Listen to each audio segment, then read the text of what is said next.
যে তোমাদের পায়ে ধইরা বললে তোমরা জীবনেও আর নামাজ ছাড়বে না, তোমরা জিন্দেগিতে আর কোনোদিন জুমার আজান শোনার পরে অবহেলায় সময় কাটাইবা না। এটা যদি আমার আজকে সম্ভব হইত, তাহলে খোদার কসম করে বলি এই গেটের ভেতরে বসে যেতাম।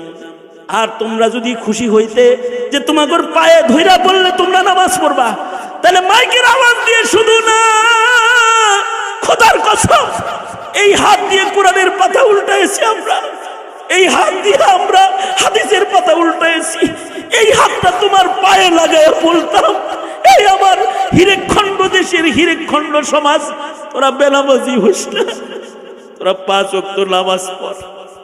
যখন তোদেরকে হাইয়া আলাস সালাহ বলে ডাক দেয়, হাইয়া আলাল ফালাহ বলে মুয়াজ্জিন যখন তোদের ডাক দেয়, তোরা ওইখানে যা, রবের কদমে একটু মাথা ঠেকা।